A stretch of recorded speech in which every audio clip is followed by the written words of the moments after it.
they do make synchronized. Some of them are mercury, some of them are gauges. The gauges have a tendency to do this unless they're dampened. But you need to have a vacuum port to do that. Now, Honda's got those, but Linkert does not.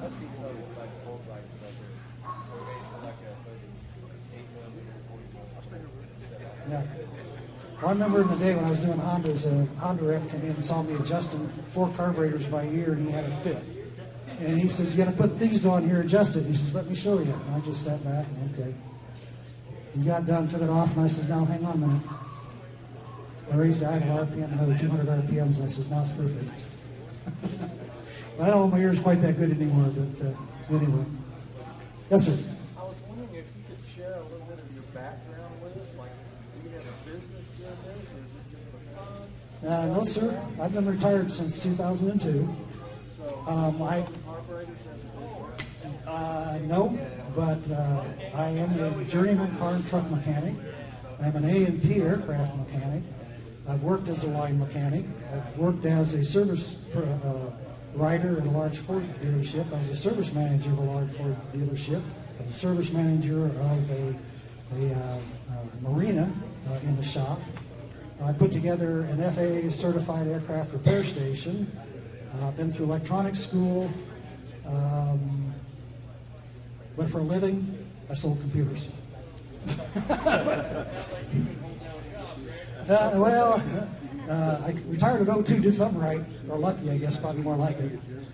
But yeah, it's for some reason or other, engines and carburetors just seem to come natural to me. I did work in a carburetor shop for some time. Built a lot of quadrajet 4 barrels for General Motors, but you know, they all kind of work the same. It's just how they do it that's different.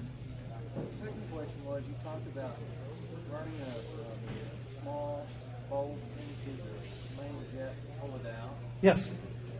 We're assuming that once you do that and pull it out, that happens for the jump pump. No, sir. There's a hole already there. All we're doing is putting some threads in it. And a threaded hole works just as good as a non-threaded hole? That's correct. Those are the jet holes along the side. And it kind of seals a little bit around that when you put it in the bore. So they can be reused? Oh, absolutely. Oh, absolutely. Sure. I wouldn't tell you to do it if you couldn't. Wouldn't want you to destroy your part trying to get it out. Whatever you do, finesse. Finesse, yeah. Or drink less beer, one of the two.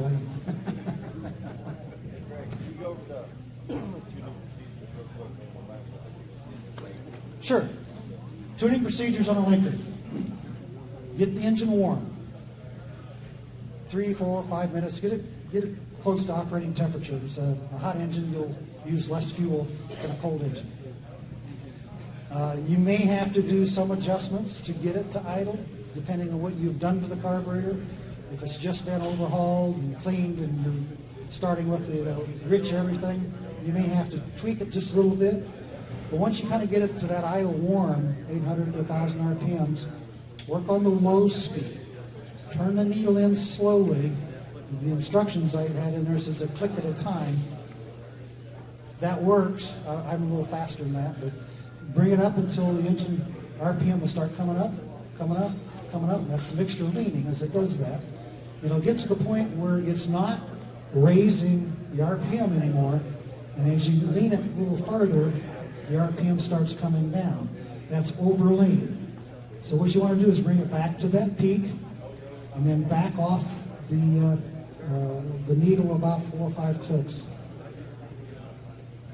Motors breathe differently depending on how tight their intake manifolds are and throttle shafts and so on and so forth. But that's a good rule of thumb on the richness.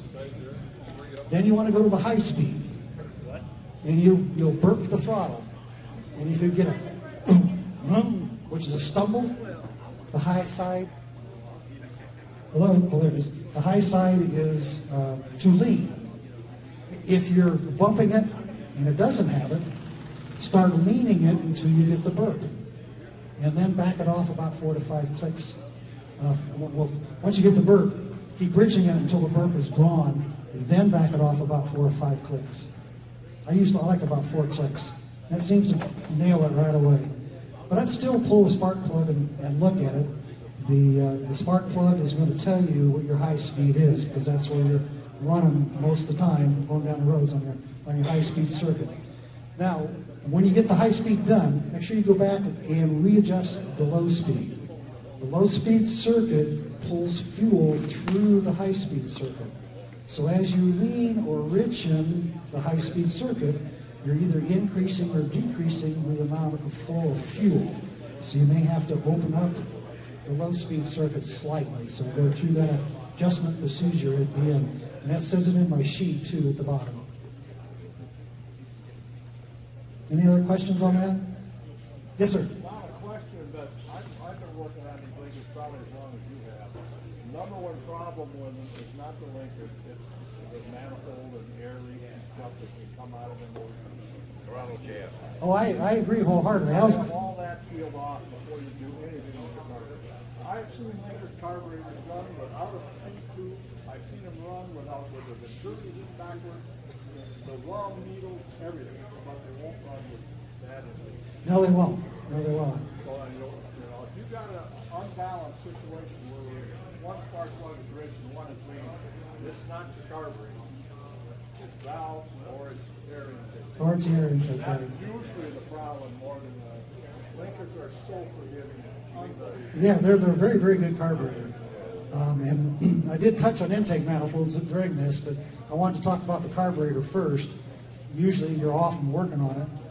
But yes, even if you check it last, check it, first or last. Spray it. And I should have done that yesterday. Well, see, Elton's already gone with his, but I was kind of in a hurry and adjusted it. Anyway. Spray if it works. I prefer to use, you're going 6 pounds there, put it through the lady goes. I got the scoop. I got all the Air and soap, and it'll tell you. It'll Is that- stay insulated. is It's it the more rivet or is it what? Yeah, well, I'm usually in a hurry. And spraying it works really well. I've done that. Yeah. Well, when it's together, Yeah, together and running. Yes. they took a rubber glove and put a valve stem in it to pressurize it. Yeah. Well, there's a number of ways of doing it. That's just the way I like to do it. It's easy. It's quick. When I've got the motors on the bench, I always try to, that's more. Yeah, I mean, if the engine's got some time on it and you got the carburetor off, I would definitely pull the intake and put new seals in it. Some of them are O-ring, some of them are flat rubber. Mine, I use both of them, one on top of the other, with the clamps. The brass seals, those are definitely an issue. Meek makes some that are made out of some sort of plastic or some whatever. I've got those in my Indian. They will give a little bit, certainly more in brass. They tend to seal better. That's true. Yeah, well, one thing I did forget to talk about. Crush washers on the bowl of the carburetor. Once they're used, they're no longer any good. These carburetors, particularly the bowls, have a tendency to pit.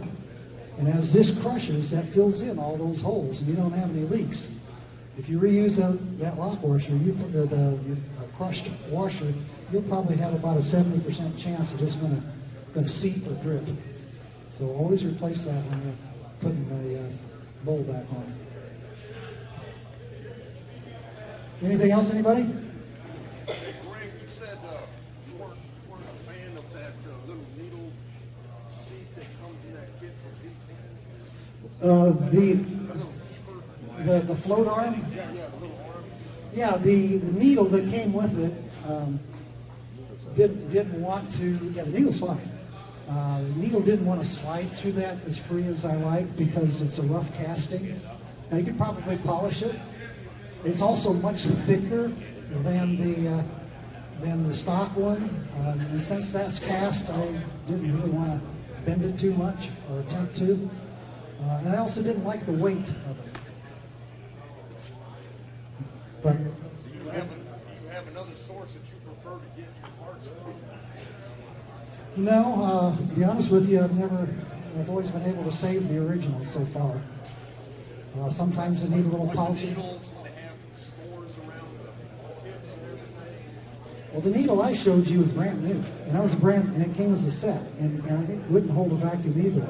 But yeah, steel against brass, that steel, believe it or not, over time will put a wear ring on there. Some people say it seals better. I've never seen that. Usually it'll start leaking. It may run fine, but it'll seep when it sets. Anybody else? I want to thank you all. I've enjoyed it. I'm going to hang around a little bit if anybody wants to talk one-on-one. Have fun at Fandango, dude. You know, yay, Fandango. Take care. Look up. Yeah.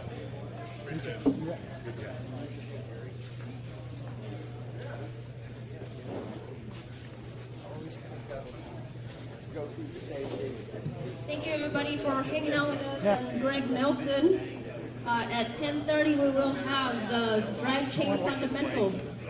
Same thing. Have a seat. We'll get handouts, I believe.